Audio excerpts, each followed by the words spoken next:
Welcome, students and my viewers, in your own favorite online English classroom, Excellence Learners. आज तक इस channel के माध्यम से रेगुलरली एंड कंटिन्यूसली मैं अपलोड करता आ रहा हूं आपके चैप्टर सिलेबस के मुताबिक। आज से इस चैनल के माध्यम से मैं आप लोगों के लिए ग्रामर मटेरियल भी लेके आ रहा हूं, because you know in your examination majority part of the question comes from grammar. So grammar is very important for all of us, not only to securing and making good marks in the examination but also in spoken, right? Grammar के बिना भाषा का ज्ञान सही तौर पर हमें नहीं आ सकता।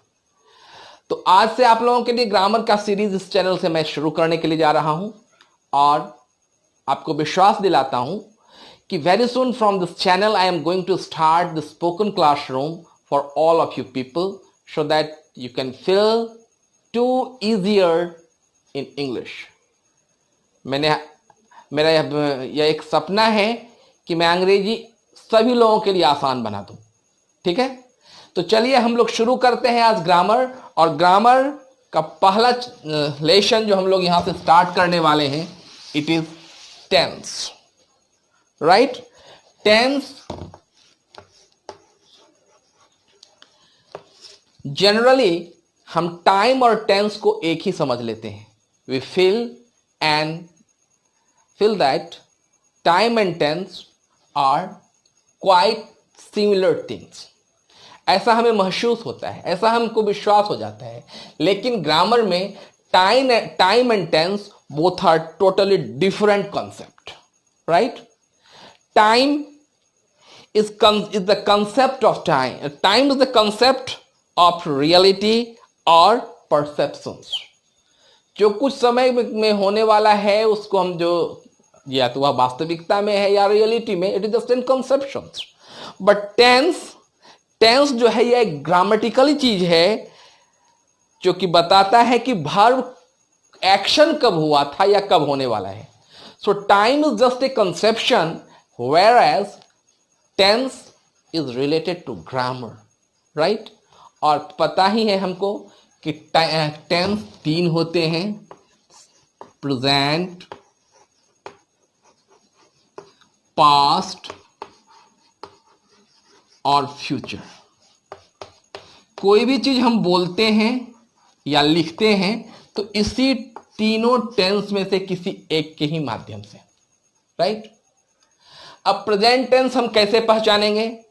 प्रेजेंट टेंस की पहचान का साधन है मेरा हेल्पिंग वर्ब।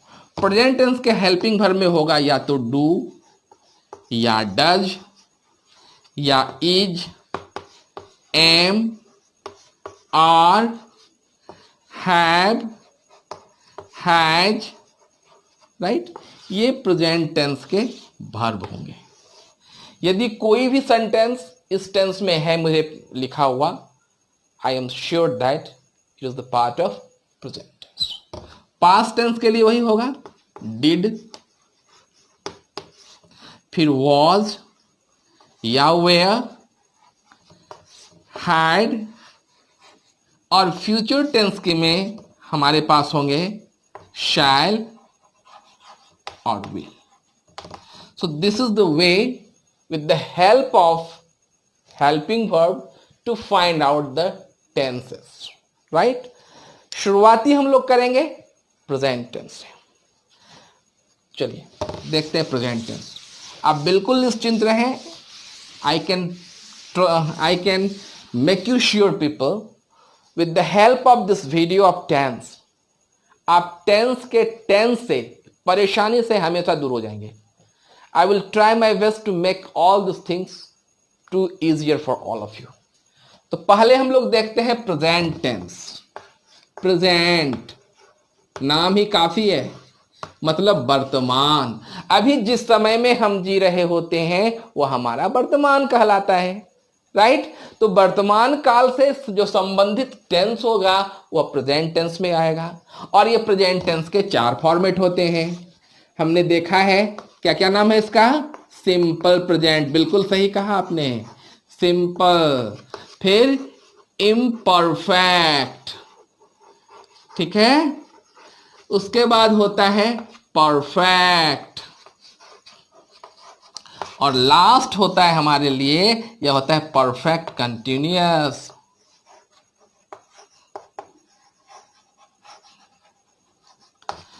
तो सिंपल, इम्परफेक्ट, इसका दूसरा भी नाम है कंटिन्यूअस भी, और परफेक्ट है यह, और यह परफेक्ट कंटिन्यूअस है।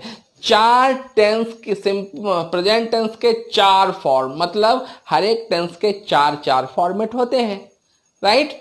अब शुरुआती में हम करेंगे सिंपल प्रेजेंट टेंस।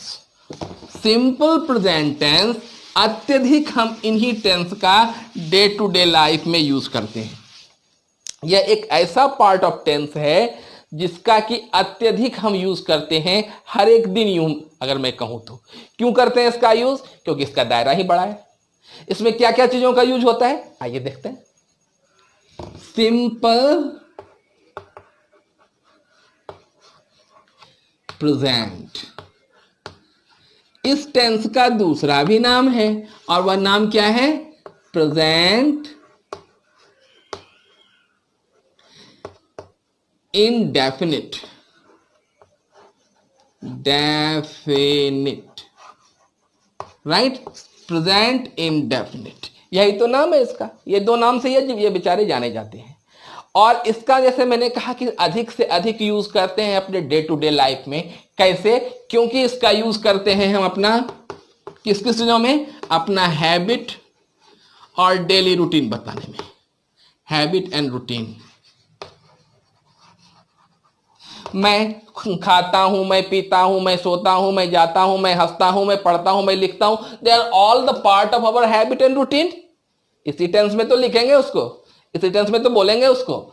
और कहां यूज करते हैं? दूसरा, यूनिवर्सल ट्रुथ या नेचुरल इवेंट्स जिसे बोलते हैं, यूनिवर्सल ट्रुथ, जो हमेशा के लिए सही था। सूरज पहले भी गर्मी देता था, आज भी गर्मी देता है, आने वाले दिन में भी देगा। सूरज गर्मी देता है, जी हां, इसी टेंस में तो आएगा वह, यूनिवर्सल ट्रुथ में। नेचुरल इवेंट, हवा बहती है, तारे चमकते हैं, ये भी इसी में आएंगे, नेचुरल इवेंट्स। और फोर्थ भी है क्या? हाँ जी है। और फोर्थ क्या है? जब हम किसी को कोट करते हैं, कोट करते हैं मतलब किसी की बातों को, जैसे कोई अपना भाषण दे रहे हैं, अपना स्कूल में बड़ा सुंदर भाषण प्रतियोगिता था और मुझे बोलने का मौका दिया, मैंने कहा महात्मा गांधी ने कहा था, महात्मा गांधी ने क्या कहा था? महात्मा गांधी ने कहा था करो या मरो, है ना। सुभाष चंद्र बोस ने कहा था खून, तुम मुझे खून दो, मैं तुम्हें आजादी दूंगा। तो इस तरीके के जो भी कभी स्टेटमेंट हमको पुट करना होता है, बताना होता है, वह भी सिंपल प्रेजेंट टेंस में ही आएगा। और न्यूज़पेपर पढ़ते हैं आप लोग? आप देखते हैं न्यूज़पेपर में हमेशा पुरानी खबर होती है, एक दिन पुरानी, जैसे हम कहते हैं बासी खबर। और न्यूज़पेपर का जो हेडलाइन होता है किसी भी खबर का, वह भी सिंपल प्रेजेंट टेंस में होता है। तो कितना बड़ा दायरा है इसका। इसके बिना हम अपने हैबिट को नहीं बोल पाएंगे, इसके बिना हम नेचुरल इवेंट्स के बारे में नहीं बता पाएंगे, यूनिवर्सल ट्रूथ को नहीं बता पाएंगे, और बोलने में यदि किसी के कोटेशन को, किसी के स्टेटमेंट को कोट करना है तो वह भी नहीं हो पाएगा। इसलिए सिंपल प्रेजेंट टेंस बहुत जरूरी है जानना। तो चलिए जानते हैं कि अब इसमें हम सेंटेंस को बनाएंगे कैसे, क्या इसका फॉर्मेट होगा, सेंटेंस हम क्रिएट कैसे करेंगे।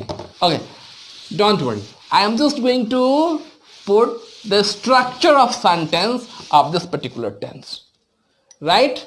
कैसे होगा? तो सबसे पहले हम लिखेंगे सब्जेक्ट को, उसके बाद वर्ब आएंगे मेरे, और वर्ब में लगाना है हमें एस या ईएस। ये लगाना है हमेशा क्या? नहीं, हमेशा नहीं लगाना है, इसलिए ब्रैकेट में तो रख दिया इसको। हमेशा नहीं लगाना, जरूरत पड़े तब लगाना, ये अपना खजाना है ना, खजाना से जब जरूरत हो तो तभी निकालना। उसके बाद ऑब्जेक्ट, ऑब्जेक्ट लगाते हैं। यह हुआ simple framework, simple body structure of the sentence of simple present tense. क्या पढ़ रहे हैं हम लोग? सिंपल प्रेजेंट टेंस, याद रखने का, सिंपल प्रेजेंट टेंस। अब यह एस और ये एस कौन सी बला है भैया? बहुत आसान सी बात। हालांकि हम लोग इसमें ज्यादा कंफ्यूज हो जाते हैं, लेकिन कंफ्यूज नहीं होने का, बिल्कुल नहीं होने का, लिख लेने का। क्या क्या लिखना है? आई वी यू दे, और जो भी प्लूरल हैं, प्लूरल, इनके साथ अगर वर्ब हम लगाएंगे सिंपल प्रेजेंट टेंस में, जहां वे 4-5 बातें जो मैंने इसके पहले बताई उसमें लगाना है, हैबिट में लगाना है, अपना रूटीन में लगाना है, नेचुरल इवेंट के बारे में लगाना है, जी हां वहां लगाना है, तो वर्ब के साथ एस या ईएस नहीं लगाना है। इन लोगों के साथ बिल्कुल नहीं ना, नहीं चलेगा एस या ईएस। कहां चलेगा? तो थर्ड पर्सन, वो भी singular number, third person singular number में एस या ईएस लगेगा। जी हां लगेगा लगेगा लगेगा, यहां पर बिल्कुल नहीं लगेगा।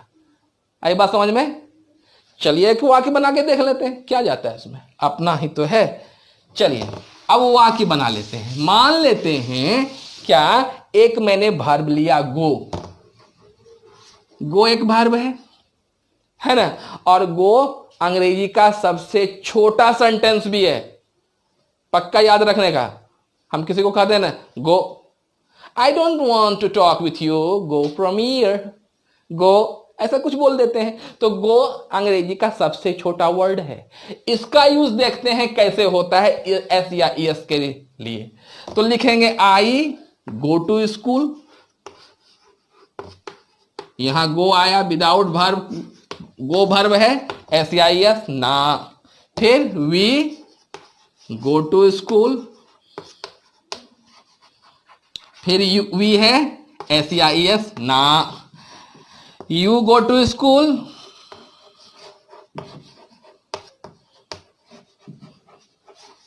एस या ईएस ना। ठीक है, अब आते हैं फिर गो को, फर्स्ट पर्सन हो गया, सेकेंड पर्सन हो गया, अब थर्ड पर्सन ही, जो ही तो गो के जगह पर goes to school, right. Sentence इस टेंस में इतना सा ही है इसका हिस्सा, लेकिन एस और ईएस इसका बड़ा कंफ्यूजन हिस्सा है। इसलिए first person, second person, third person plural number, no S या ईएस, बाकी में एस या ईएस, बाकी में एस या ईएस, बाकी में एस या ईएस। याद रखने का, कहां लगेगा? आई वी यू दे, यहां पर एस या ईएस नहीं लगेगा, नहीं लगेगा, नहीं लगेगा। और बाकी ही, शी, इट, नाम किसी का थर्ड पर्सन सिंगुलर में लगेगा लगेगा लगेगा। इस बात को अपने दिमाग में रख लेने का, ठीक है। तो आज हमने देखा सिंपल प्रेजेंट टेंस में किस किस सेंटेंस को रखते हैं, उसका हम सेंटेंस का फॉर्मेशन कैसे करते हैं, और इसका जो यह बड़ा सा कंफ्यूजिंग पॉइंट है एस या ईएस, एस या ईएस, एस या ईएस, कहां लगेगा कहां नहीं लगेगा, इसके ऊपर हम लोगों ने डिस्कशन कर लिया। अब अगले वीडियो में मैं आपको बताऊंगा कि इसमें और किसे नेगेटिव और इंटेरोगेटिव सेंटेंस हम कैसे क्रिएट करते हैं, और इसमें क्या कुछ हम लिख सकते हैं।